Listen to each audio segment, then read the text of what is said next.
बिस्मिल्लाहिर्रहमानिर्रहीम। ये कुछ इम्पोर्टेंट क्वेश्चंस थे जिनको हम रिवाइज कर रहे हैं अपने आने वाले पेपर के लिए। और इसमें HCF बाय फैक्टराइजेशन आएगा। HCF बाय फैक्टराइजेशन में इम्पोर्टेंट क्वेश्चन है m² minus n square, m4 minus n4 और m raise to power 6 minus n raise to power 6। पहले आपने इनके फैक्टराइजेशन करनी है, जैसे m² माइनस n स्क्वायर की फैक्टराइजेशन m प्लस n और m माइनस n होगी। फिर इसके बाद m raise to power 4 minus n raise to power 4 है, इसकी फैक्टराइजेशन करें तो आपके पास पहले आएगा, क्योंकि ये m² माइनस n² की स्क्वायर है तो एक दफ़ा a प्लस b में ये लिखा जाएगा और a माइनस b में ये आ जाएगा। फिर इसके बाद negative sum difference of squares का फार्मूला लगाएं तो ये चीज़ बदल जाएगी इसमें। तो ये तीन फैक्टर्स के तौर पर इस तरह लिखा जाएगा। फिर m रेज़ टू पावर 6 को देख लेते हैं। तो m raise to power 6 m cube का स्क्वायर माइनस n क्यूब का स्क्वायर आएगा, एक दफ़ा प्लस के साथ और एक दफ़ा माइनस के साथ। फिर एक दफ़ा a cube plus b cube का फार्मूला लगेगा और एक दफ़ा a माइनस b क्यूब का। जब आपने HCF लेना होता है तो HCF में लाजमी है कि जो फैक्टर आप लिखेंगे वो जितने भी एक्सप्रेशंस हैं सब में कॉमन हो। तो पहले तो ये m प्लस n को देखें, यहाँ पर m प्लस n है, इसके बाद इस वाले में भी m प्लस n आ रहा है और इसमें भी m प्लस n आ रहा है। तो आपने इसको जो है वो LCM में लिख देना है।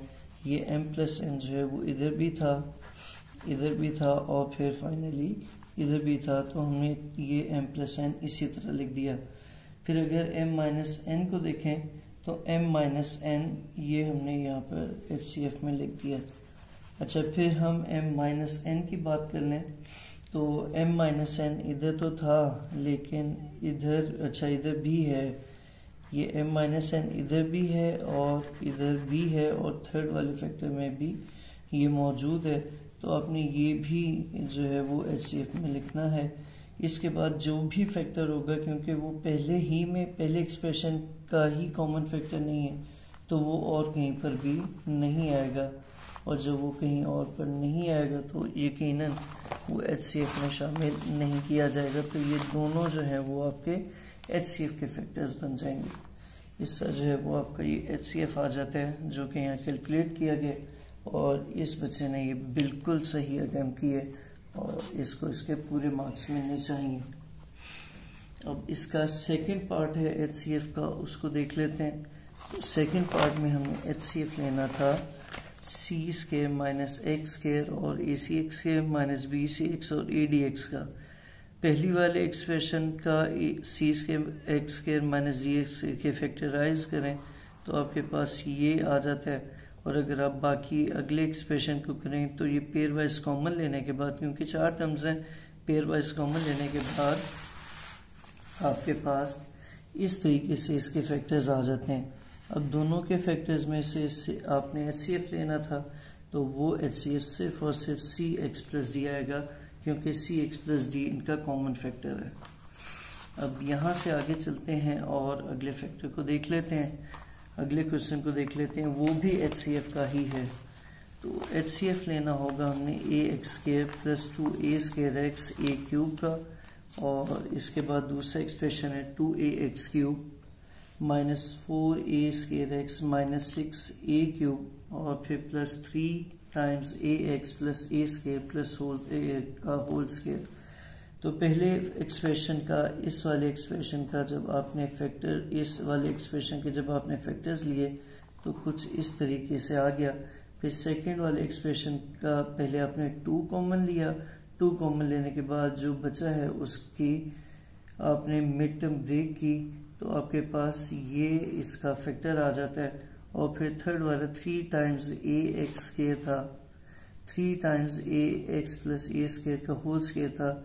तो पहले ये 3 तो इसी तरह आ जाएगा और इस वाले का स्क्वायर ओपन करने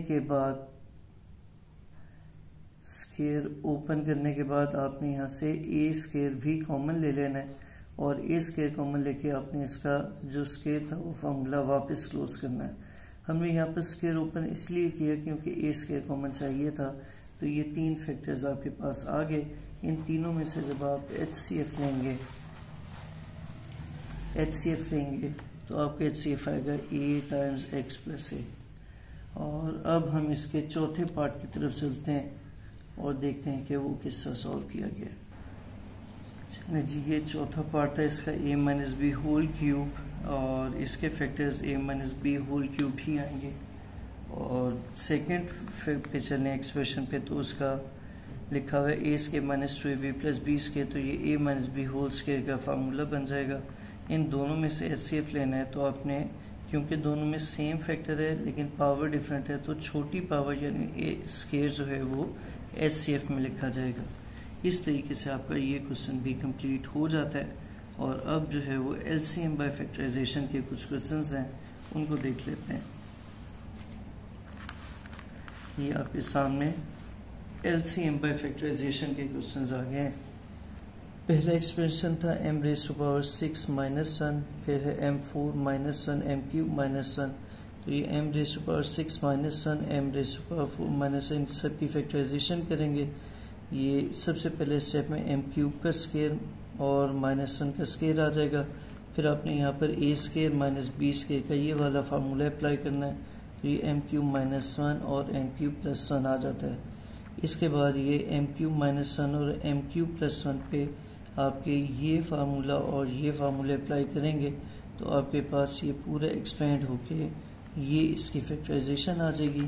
फिर m रेज़ टू पावर 4 के ऊपर चलते हैं, तो m raise to power 4 m square का स्केयर माइनस 1 का स्केयर है, इस पे भी a square minus b square का फार्मूला अप्लाई करें, तो ये m स्केयर माइनस 1 और m स्केयर प्लस 1 आएगा।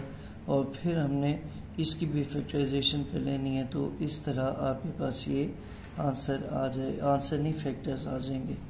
फिर आखिरी एक्सप्रेशन है m क्यूब माइनस 1, तो m क्यूब माइनस 1, और इसको भी जब आप एक्सपेंड करते हैं, पहला m का क्यूब है दूसरा 1 का, तो bye formula a cube minus b cube expand करें, तो ये आपके पास आएगा। अब इन तीनों के फैक्टर्स से जब आप LCM लेंगे, तो आपके पास ये सब फैक्टर कम से कम एक दफ़ा लिखे जाएंगे विद हाईएस्ट पावर्स। इसको वापस क्लोज करें तो ये फार्मूले इस तरह बन जाएंगे। फिर इसे मज़ीद सिंप्लीफाई करें तो अल्टीमेटली आपके पास ये रिज़ल्ट आ जाता है, और ये आपका HCF होगा, LCM होगा। चलिए जी, अब ये पार्ट 2 है इसी के LCM बाय फैक्टराइजेशन का। एक्सप्रेशन आपके सामने लिखे हुए x cube plus 2 x square minus x minus 2 x square minus x minus 2 और x स्क्वायर माइनस 4। इन तीनों एक्सप्रेशंस की फैक्टराइजेशन करें तो x स्क्वायर माइनस 4 की फैक्टराइजेशन ये आ जाती है। x cube plus 2 x square minus x minus 2 की फैक्टराइजेशन करें तो मिड टर्म ब्रेक करने के बाद आपके पास पहले तो आएगा x स्क्वायर माइनस 1 और x प्लस 2, और फिर आप इस पर मज़ीद फर्दर फार्मूला अप्लाई करेंगे तो आपके पास ये इसकी फैक्टराइजेशन आ जाएगी। फिर x के माइनस x माइनस 2 की भी मिड टर्म ब्रेक करें तो इसका फैक्टराइजेशन आपके पास कुछ इस तरह आ जाएगी। और फाइनली जब आपने LCM लेना है तो आपने इन तीनों के जो फैक्टर्स हैं वो लिख देने विद हाईएस्ट पावर्स, और अगर कोई एक में भी आएगा फैक्टर तो उसे इंक्लूड किया जाएगा। इस तरह आपके पास LCM में ये आएगा एक्सप्रेशन। इन दोनों पे दोबारा फार्मूला अप्लाई करें तो ये आपके पास इसका LCM आ जाता है। इस तरीके से ये फैक्टराइजेशन के ज़रिए LCM वाले क्वेश्चंस भी आपके कंप्लीट हो जाते हैं। और नेक्स्ट अब हम क्वेश्चन नंबर 4 की तरफ चलेंगे।